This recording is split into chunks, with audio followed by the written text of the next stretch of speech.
नमस्कार, आज के समाचारों में आपका स्वागत है।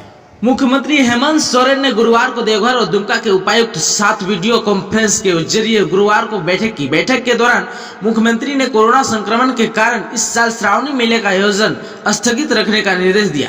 साथ ही सावन के दौरान शिवगंगा में स्नान करने पर रोक लगाने और देवघर व दुमका की सीमा में दूसरे राज्यों से आने वाले बसों को एंट्री नहीं होने देने की निर्देश दिया है।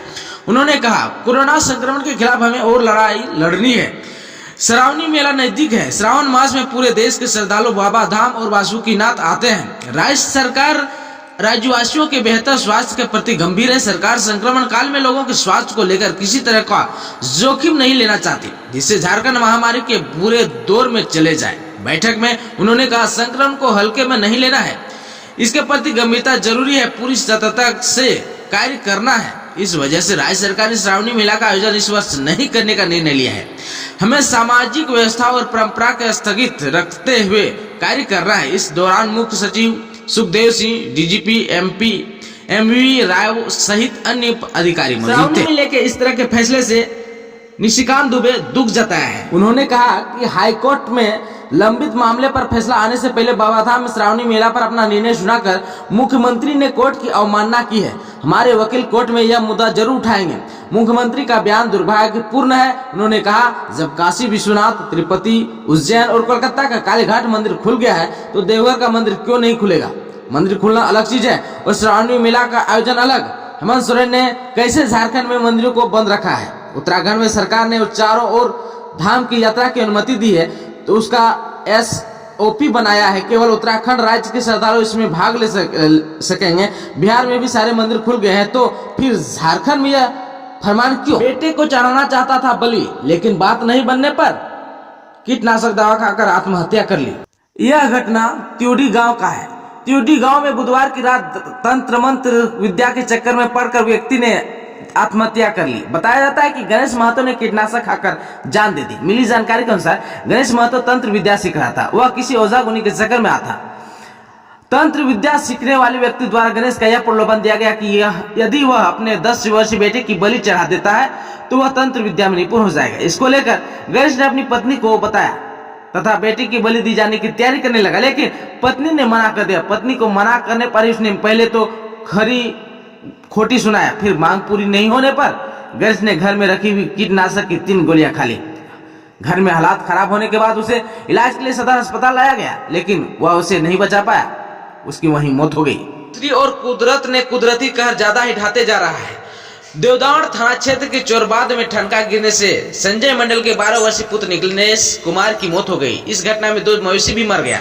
घटना गुरुवार की दोपहर करीब 2:30 बजे की है। पिता संजय मंडल ने बताया कि वह दूसरा काम कर रहा था, इसलिए पुत्र को गाय व बछड़े को अंदर लाने को कहा। इस बीच ठनका गिरने से बालक सहित गाय व बछड़े की मौत हो गई।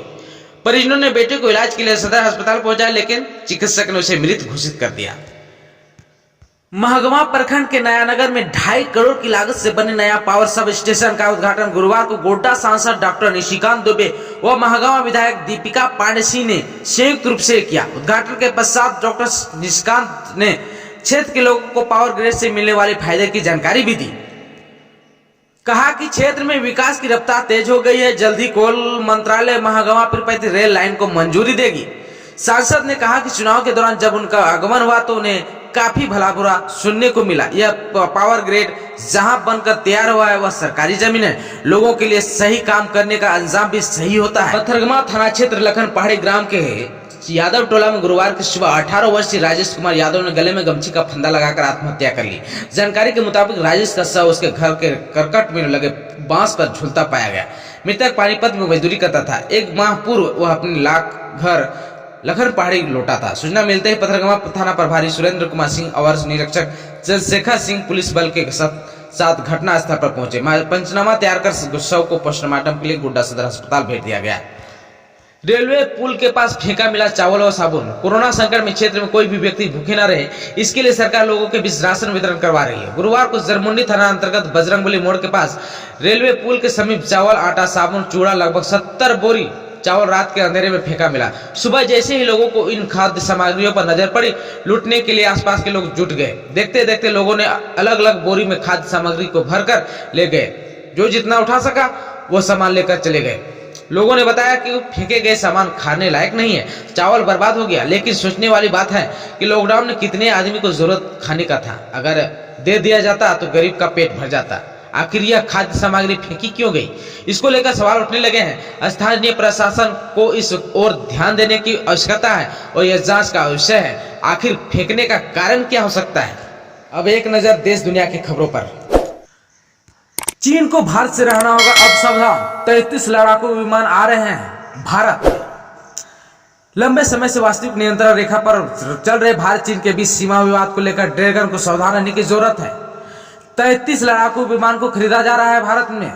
रक्षा मंत्रालय ने गुरुवार को इस प्रस्ताव को मंजूरी दी है। रूस से भारत जिन 33 लड़ाकू विमान को खरीद रहा है उसमें 21 मिग 21S और 12 सुखोई 30M के IM लड़ाकू विमान शामिल है। इसके अलावा 59 मौजूदा मिग 21S को अपग्रेड भी किया जाएगा। रक्षा मंत्रालय ने गुरुवार को बताया कि रूस के साथ हो रही इस डील की कुल कीमत 18,148 करोड़ रुपए होंगे।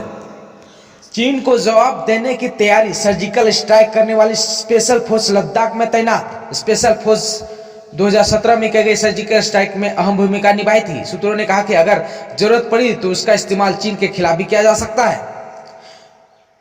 चीन से जारी तनाव के बीच भारत ने लद्दाख में स्पेशल फोर्सेज की तैयारी की है। सूत्रों के मुताबिक देश के अलग अलग स्थानों पर से पैरा स्पेशल फोर्स की यूनिट को लद्दाख में ले जाया गया, जहां वे अभ्यास कर रहे हैं। स्पेशल फोर्सेज ने 2017 में पाकिस्तान के खिलाफ की गई सर्जिकल स्ट्राइक में अहम भूमिका निभाई थी। सूत्रों ने कहा कि अगर जरूरत पड़े तो इसका इस्तेमाल चीन के खिलाफ भी किया जा सकता है। देश में फिर से एक बार 5 जुलाई को चंद्रग्रहण लगने वाला है।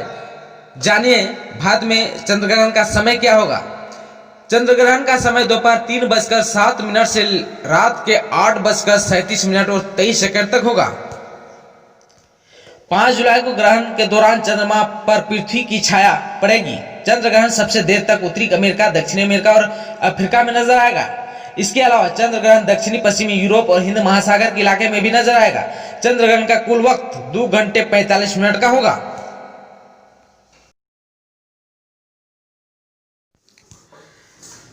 पेट्रोल डीजल के बाद अब रसोई गैस में लगी आग, 47 रुपए हुआ है महंगा सिलेंडर।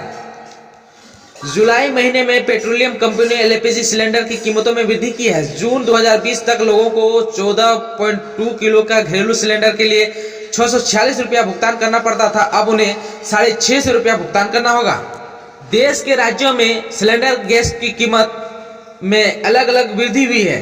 दिल्ली में इसका रेट सिर्फ 1 रुपया बढ़ा है, जबकि मुंबई में प्रति सिलेंडर 3.5 रुपया बढ़ा है। कोलकाता और चेन्नई में 4 रुपये महंगा हो गया है। इसके साथ ही आज के समाचारों में बस इतना ही। हमें दीजिए इजाजत। नमस्कार।